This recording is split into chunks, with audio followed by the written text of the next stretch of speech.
Welcome back, Kwik Brain. Your question for today: how do you build mental toughness? How do you create that cognitive resilience, if you would, in a world that sometimes can be very difficult and might be a little bit against you? And I'm excited to have this conversation.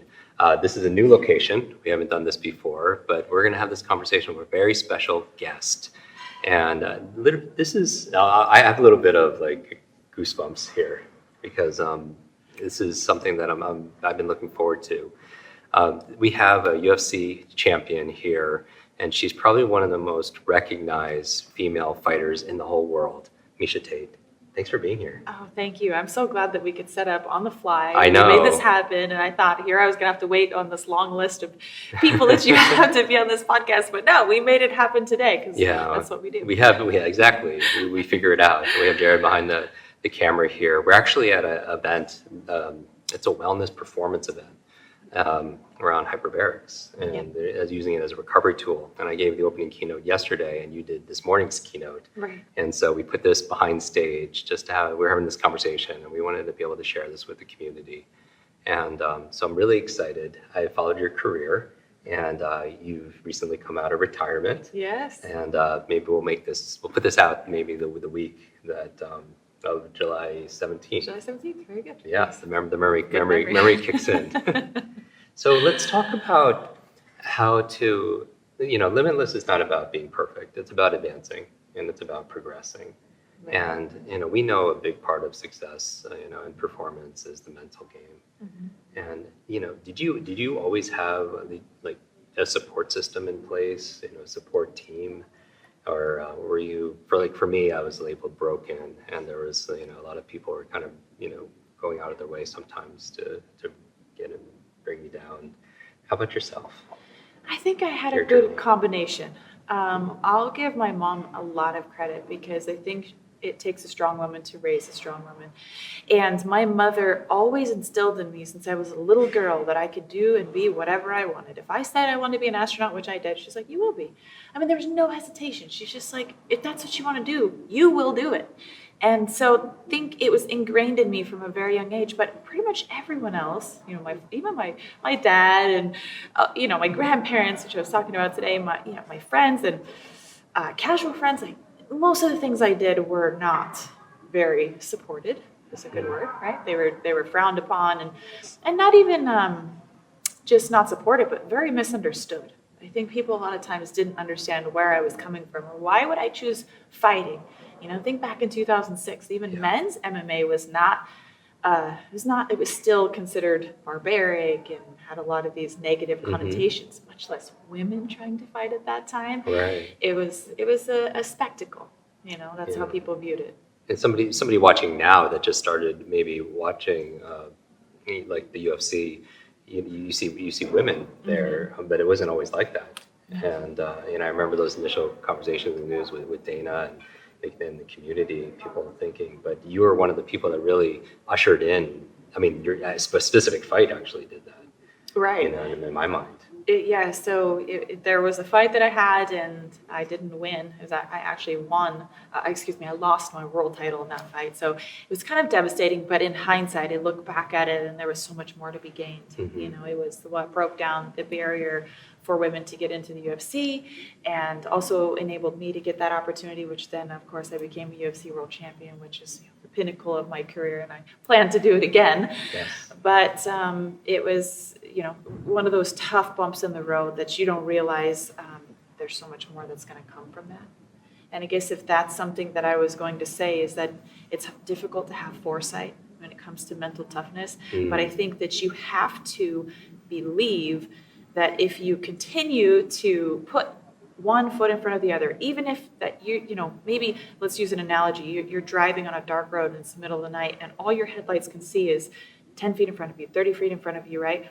But as long as you keep going, eventually you're going to have a lot of distance that you've covered, right? And so you might not know exactly where you might not be able to see where you're going, but you're going to get there if you just continue on that path or wherever the path may take you, right? So sometimes you don't need to be able to see way in the future, so long as you have the mindset. And I've always had this mindset that I can build it again. Ooh, that's so good. I can build it again. So if I know that I have those fundamental tools to create myself, whatever version of that is. And I've gone through so many versions of myself at this point. I'm 34 years old, right? So I've done a lot of growing and a lot of transition. And It always thought, what's the worst thing that can happen? Ooh, that's such a powerful question. When these ridiculous, and sometimes it seemed ridiculous at the time. Opportunities present themselves. Me wrestling on an all-boys team, that was ridiculous at the time. Not to me, but I mean, so many people thought, like, how crazy. I got labeled crazy many times in my career, and I'm kind of proud of that, actually. I never really refute that point. Might be other things I refute, but crazy is not one of them, because I think it takes a bit of crazy to be ambitious. Yeah, they say before there's things are happen, it's the day before, it's a crazy idea, but that's how progress happens. Yeah. So I think, burn me down to the ground. If all else failed, and my home, metaphorically speaking, let's say we're all in our life, we're building this house, right? Mm-hmm. If it burns to the ground, do I have the tools to build it again? Because if I do, it doesn't matter how many times it burns down to the ground. I can always build it again. And that's where my deep-seated confidence comes from, that if I lose a fight, if I fail at this, if I'm not great at that, if I'm not making a lot of money at this in the moment, if I feel like I'm going backwards, can I build it again? Can I build it again? And the answer for me is always yes. Maybe I don't know exactly how, or maybe I might build it differently, or maybe it might be a different color, whatever, but can I do it again? Yes, I can, because I have the mental drive and fortitude and discipline that I know if I just take that 5 feet of headlight space and I just multiply that, that I can build anything again. Yeah, I think everybody who's listening to us, or if they're watching it on YouTube, they all have their own ring or their own octagon of life. Mm-hmm. And it's different because you literally are taking it on the chin, every single day, preparing for the time that you're spending in there, those various rounds. And I like that question. So what's the answer? When you're asking yourself, what's the worst that could happen? What are some of the answers that come up? Well, I've had a lot of answers. Usually there's more than one answer, of course. So I start with the very worst and I work my way backwards. So let's take my title fight with Holly Holm, for example, right? 4th round, I'm down the scorecards by 1 round. Right. So it's the 5th round and I'm thinking, if this continues in this trajectory, right, I'm going to lose this fight. So if I want something different, I've got to do something different. Yes. Okay? So I'm thinking 5th round, what can I do different? Game plan A was to be meticulous, methodical, find the proper openings so I don't get knocked out. 5th round is coming. I'm going to lose this fight anyways. If this trajectory continues, I'm probably going to lose this fight. That was worst case scenario. What's the worst thing that can happen? Is that I don't give 100% and I lose a decision. That's worst case scenario for me. Second worst option, I give 100% and I get knocked out. But I'm going for broke. Right. I give it everything I have and I lose fair and square and she finishes me. But I know that I went out there and I did absolutely everything in my power to win that fight. So, and obviously then you go to best case scenario, I win, right? That's what I came there to do. So I said, okay, the first one is worst. Second one is scarier, perhaps, but I can live with that. I would be a happier person. I would feel more fulfilled if I know that I took the risk, because what happened? I can build it again, right? Yeah. If I go out there and I risk everything and the house burns down, it's okay, I can build it again. If I know that I'm willing to put everything I have into something, I can always build it again. So I went out there with that in mind, and I got a wild takedown. It wasn't very technical, but it was desperation. I went out there and I gave everything that I had, and I got her down and I got her in that choke, and I was able to finish it in the 5th round. Yes. Very exhilarating moment for me. Always difficult to put those emotions into words, but that was my mindset going into the 5th round. It was historical because the weight of regret of looking back, I think the Stoics would have that kind of similar question, like what's the worst, if they could live with the worst case scenario, but then you do these thought experiments and you're able to make and it paid off.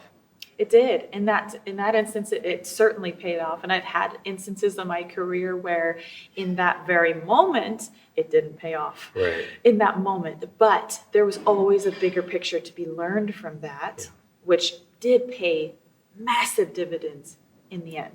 So even those quote unquote failures on the way were really just learning experiences for me to hone the best version of myself. If I could take those losses in stride, if I could take those failures in stride and add that to my skill set, my tools to be able to build a bigger, better house, then I was okay with that. I was okay with that. I was always able to kind of accept that. I find the people that actually fall and get up are much more interesting and stronger than someone who's never fallen, right? Or taking those risks. Well, people who have never fallen, we don't hear about.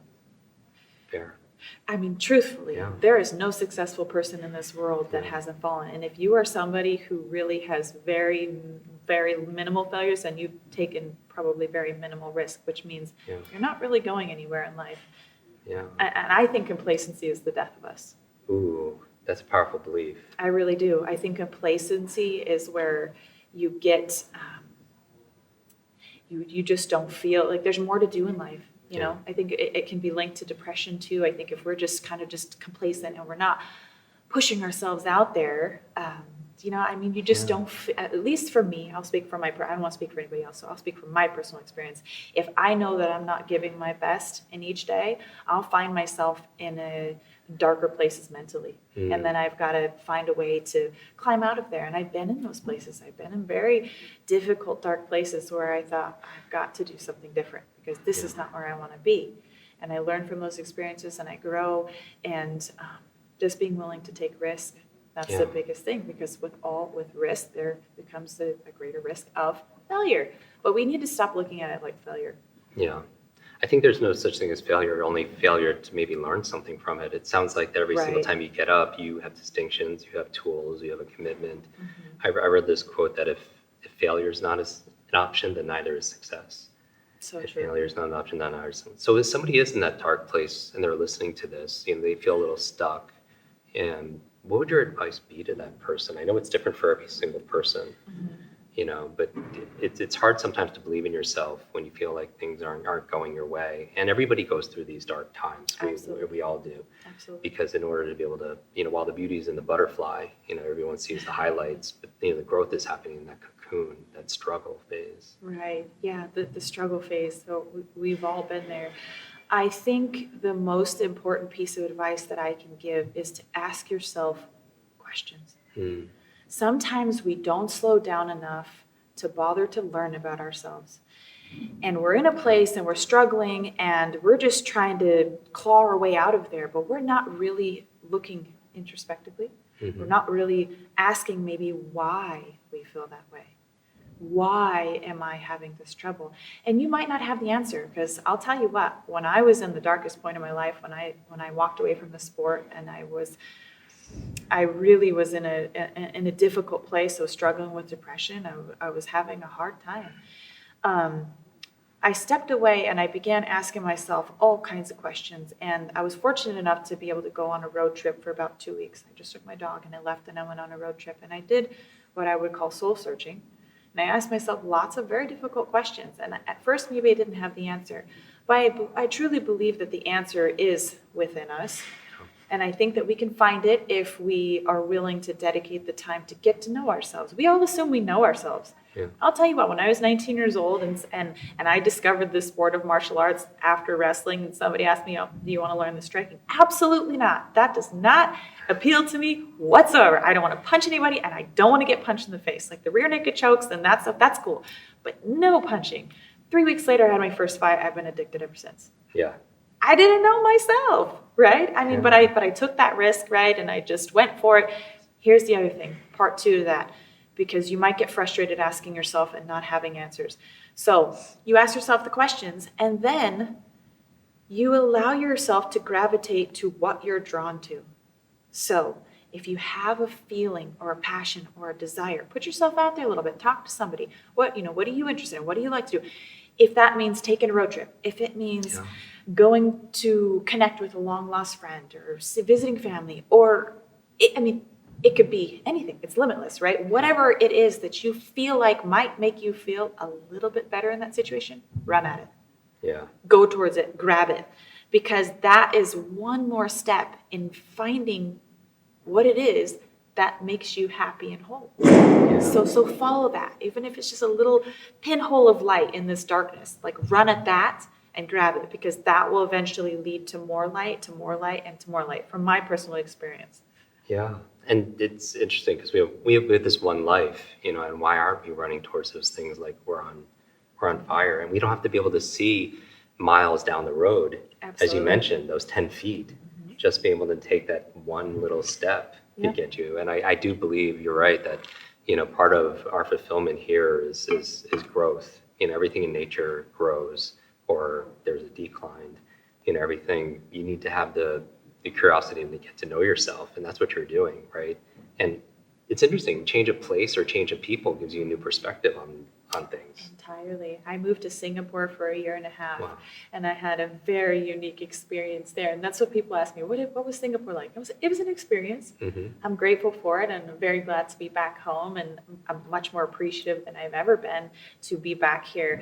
But I had a lot to gain from experience, and that's what really, I think, makes us up at the end of the day, is an accumulation of experiences. Yeah. So the more you can experience in life, the more you can learn about yourself, the more you can learn about others, the more you can be empathetic towards people in other situations. And it just is a good feeling to just be able to identify with yourself, I guess, in multiple ways, and constantly be learning about yourself. Because when we get bored again, we get complacent, and then that, I think, starts a downward trajectory, right? So that's why I say, whatever it is that you're drawn to, go for it. And you'll be surprised how just sometimes a 10-minute conversation with your Uber driver can be incredible. And it can be so uplifting and amazing. Or, that person that you're sitting next to on the flight, maybe just say hi. Yeah. See what they're about. What do they do? Even at these events, we get to meet a lot of individuals. A new idea or a new individual could completely change everything. One step in another direction changes your destination over time. And well, here we are. Exactly. Right? We just finally actually met in person this morning, and we've been friends for at least a couple of years now, following each other on Instagram. So and now we're doing this podcast. And then all these people get to hear it, and then who knows who's listening, and that ripple effect, that happens. But it sounds like when you get perspective, you become more, you have all those wealth of experience to draw on, you become more whole. So whole as a person, whole as a fighter, whole, whatever you're fighting for in your life. And now it's interesting because I was listening to an interview preparing for this, and now you're a mom. You have children. Yeah. Amazing. And it's interesting with your second. I hope this is okay to talk about your second birth. It was different. Whereas, can you describe the two? Because we're talking about like toughness and grit, but you had the other experience of having some grace, in this second delivery. Absolutely. So, look, I thought I was mentally tough, right? And people have been telling me that since they, came to terms with women fighting and me fighting, and what I've displayed, I guess, is to a lot of people would be considered mentally tough. I thought I was mentally tough until I went to have my daughter, and I took for granted how the body follows the mind. I thought, I'm just gonna be tougher than this labor. I'm just gonna be tougher than it. Mm-hmm. And I was tense the whole time, and I didn't realize I was fighting it. So with my daughter, it was 3 days of labor. That's how mentally strong I was. In the wrong way, I actually prolonged my labor, and it became very difficult, and I wasn't able to dilate, and I ended up going to the hospital, and which is not what I wanted. I wanted a home birth. But I just didn't know how to relax. I'd never been into yoga. I didn't meditate. I didn't take that downtime. I wasn't into recovery. It was always harder is better. More resistance, the better. That's what makes me stronger. That was where my mindset was, fight fire with fire. My second birth, I learned a lesson from my first birth. It was so tough. And I thought, I was scared. I was so scared to have my second child with unmedicated that I went through. I think I was about 32 weeks pregnant out of the 40 before I finally made up my mind again that I wanted to do it unmedicated, because I was so scarred from my first experience. I was literally like, I don't know how women do it. And then I started to think, but women have done it. And I was like, women of all walks of life have done this. And if they can do it, I can do it too. And I just turned my mindset around and said, this is my last chance. This is the last child that I believe I want to have.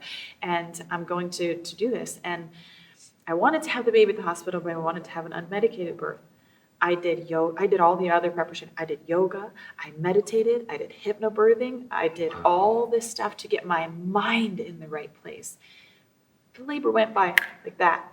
I didn't even get a chance to go to the hospital. It was 3 hours from start to finish. I was blown away. It was the best experience of my life. Yeah. I didn't even use the word pain. I changed the lingo. I said, that it was intensity or these surges, waves, whatever you want to call contractions, because I think sometimes that those intense words lend themselves to just naturally fearing it. Women should not fear birth at all. If you have your mind in the right place, it's an incredible experience. I would say if you wanted me to rate the pain, I would say maybe a 7 out of 10 at worst. And after I had dilated, I went into this euphoric place, and it dropped up to like a 1. Wow. Because I was already, my mind and body were producing such high levels of endorphins that actually there's a science to it that those connect, and then the pain cannot connect to the same dock, right? So I won't get too far into that, but the experience was incredible. It was 3 hours. I wouldn't change a thing. I would never fear giving birth with unmedicated birth again. And women are just so powerful. We're so incredible. And I'm so proud of that moment for me, the learning from my first birth, being a fighter and thinking, I'm going to fight this with fire, to transitioning to a mother and birthing my son. And I thought of it as fighting fire with water. It was a much smarter strategy, at least when it comes to labor. Yeah, well, I think everyone who's watching this and listening to this, the polarity is, in the context is, we're talking about mental toughness, and it's interesting that while we're talking about toughness and grit, that there's the other side of it where there's harmony, and also in grace, that you could that while there's a lot of strength, there's also power and surrender when it comes to being more tough and resilient. And I think it goes to show that when you invest in your mind, your frame of mind, that you get results. Because I have to invest in different ways for the career that I've chosen versus maybe labor. And it's not that there's no crossover, but it's just that the place, having the ability to take my mindset to different places to get what I need out of it, that's really important. And that's what I learned from the quote, maybe the failure the first time in the labor that I had, the learning experience that I had in my first labor is like, okay, my mind is powerful. That I know, that I've proven, and that I know. But how do I harness that for this objective versus this objective versus that objective? And when you can broaden the horizons of what your mind can do, well, here we go. Like it sounds like a cliche plug, but honestly, the word that came to mind was that it's limitless. Yeah, I appreciate it because you had the curiosity to get to know yourself, as a human being, as a champion, as a fighter, and then you also on the other side also have the courage to be yourself.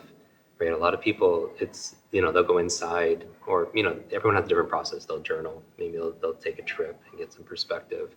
But once they get to know themselves, it's a different quality to actually act on that, because there's so many of us, including myself, are scared of what other people will think. As you get to know yourself, being that person, or other people's expectations of us, and there's a lot of noise, especially when you're a public figure, and people, there are people that put on stuff on Twitter or whatever, being just keeping your focus, and not caring so much what other people think, because it's to all the haters that are out there, it's not their job to love or respect you. It's your job. Absolutely. And if you don't do that first, nobody else will. Yeah. If you don't have that kind of love and respect for yourself, why would you think somebody who cares less than you do about yourself that they're going to, right? So a lot of times it's the energy I think we bring into a room. I always say, public speaking, for a lot of people, it's a big fear. And I'm not going to say that I have zero nerves going before, but I'm pretty calm because I always put myself in the other person's shoes and I say, well, what are they looking to get out of this? Are they looking for me to fail?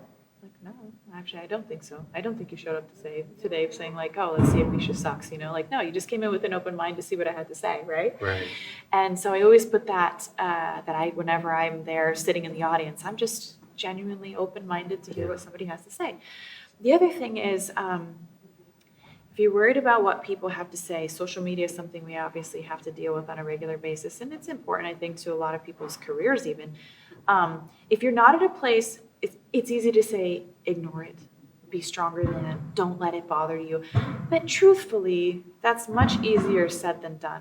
It still bothers me if I read a negative comment. Yeah. It's always going to bother me. Mm-hmm. Maybe a little bit less as I my skin gets a little thicker, so to speak, but it's always going to bother me. I'm a sensitive person.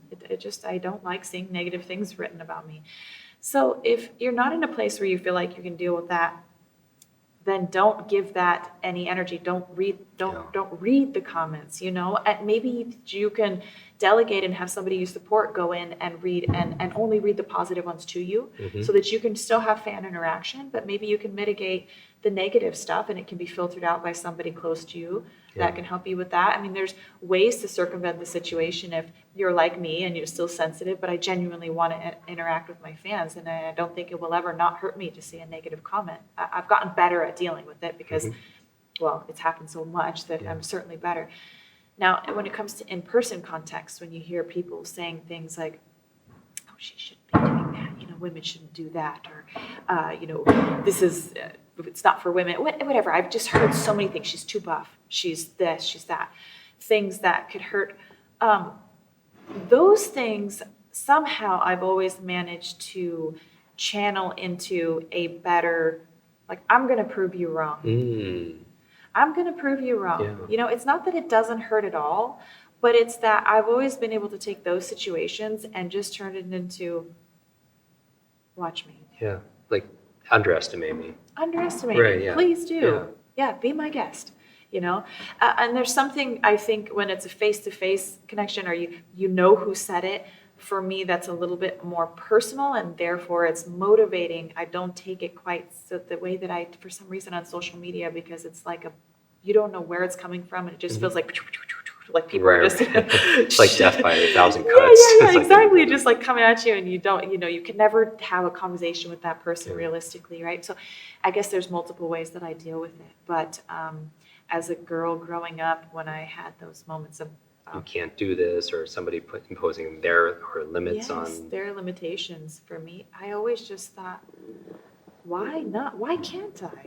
Why can't, if somebody else can do it, why can't I? And I don't care if it's the guy that's done it. Why can't I do it? What's so different about me? And that's another great mindset question. Why not me? Why can't I?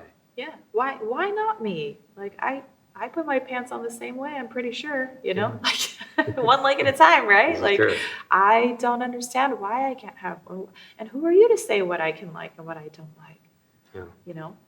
Bless America, because I feel like being here, I'm so fortunate as a woman to be able to pursue my dreams and goals and ambitions. I know there are other places around the world that are not as fortunate for people in general, but especially me identifying as a female, I'm very blessed and grateful to have those opportunities. So I also look at that and say, I'm going to make the most out of every one of them that I can, because I'm in a place where I can do that, and I'd like to make a difference. I really would. This started off just for me, and I still do fighting primarily just for myself. People ask me, oh, you do it for your kids now? I'm like, no, I wish I could say that I do, but I don't. Like, this is for me. This is like the airplane scenario. I put my own mask on first so that I could better serve my children. I want to lead my children by example, not by telling them what they should do, but showing them. And I want my daughter to be a strong woman by seeing her mother be a strong woman, like I saw my mother be a strong woman. And I want my son to appreciate strong women like his father does. Yeah. And so that's where I go with setting the role model more so. And I've gotten more comfortable with that term because it was really thrust upon me. I was pretty young when I came into this sport, and when I had people, oh, you're a role model. I'm like, what? I'm not trying to, I don't want anybody to live their life according to me, and it's like pressure's on, and I didn't start this sport with that in mind. It's some people want to become movie stars or they want to become singers, and I guess they have that notion of like, oh, I want to be famous. Like that never, ever crossed my mind. As a matter of fact, I tend to usually run from that the other direction. I'm like, whew. Like if I can fly under the radar, if I can not be recognized, that's how I want to treat myself. That's how I'd like other people to treat me as well. Well, I really appreciate it because it's amazing for my perspective to be able to spend time with you and know that like the person that you admire, that you connect with is the same person, like they're down to earth and they're real. And that means a lot. And I love what you're saying about, because the life you live are the lessons you teach, to your children, to your fans. And ultimately that I think that's important for us to have, that we be ourselves, we start trusting ourselves more, we love ourselves. And part of love is putting borders and boundaries around, things that are important to us. And then, and so be yourself, unless you're a jerk, then don't be someone else, without a doubt. For sure. Yeah. But you inspire people with your grit and your grace. Thank you so much. And we wish you the best of luck, in this new phase. And I encourage everybody to take a screenshot of this wherever you're watching or listening. If you're on Spotify or iTunes or on, you should listen to the whole interview actually on YouTube, and take a screenshot and post it, and share like one thing, like one gem that you got out of this conversation, one insight, because when you share with somebody else, you never know who's watching. And then also tag Miesha. What's the best place for people to stay in touch with you? If it's Instagram, Twitter, Facebook, it's just at Miesha Tate, I before E. Okay, I so before it's a yeah. good general rule, because there are a few fake fan pages out there. So that for sure. And just to top on that, if it's not a social media share, which of course, we love that because we want to try to get that message out there. But even if this is just something for you, post it on your wall. Take a quote or something. If there's something that you like that you just need to see every day, hang it on your mirror, hang it on your wall. That's what I've done many times. And I used to hang photos of other people on my wall. Just in closing, I used to have these motivational fitness photos and things like that. Yeah. And now I have photos of myself. Good for you. And it sounds a bit, right, like a bit like egotistical, but at the same time, it's like nobody else is my competition. Yeah. I am my competition. I wake up every day motivated by knowing what I can do, and I want to see how I can do it better. Yeah, I love that. Yeah. And there's a version of all of ourselves that we haven't met yet, and I think we just show up every single day until we're introduced to that person. Absolutely. But you could be your own inspiration and your own competition. Very true. And that's the person in the mirror for sure. So tag us in your post if you can, and I'll repost some of our favorites. And thanks for being on our show. Finally. Absolutely. Thanks for making it happen. Just short notice. I love it. Hi, Kwik Brain. It's your brain coach. I want to thank you so much for watching this video. 3 things to do. Number 1, make sure you share this, because when you teach something, you get to learn it twice. Update your learning so you can update other people's learning as well. Number 2, make sure you subscribe to this channel so you don't miss a thing, because if you miss a video, you miss a lot. And finally, make sure you hit that bell so you're notified and you find out when we put out the latest and the greatest. One extra thing, if you want really close attention, then text me. Here is my phone number, 310-299-9362. Did you remember that number? 310-299-9362. Shoot me a text and we'll stay in touch. Ask me your burning question. And I wish your days be full of lots of life, lots of love, lots of laughter, and always lots of learning. I'll see you in our next video.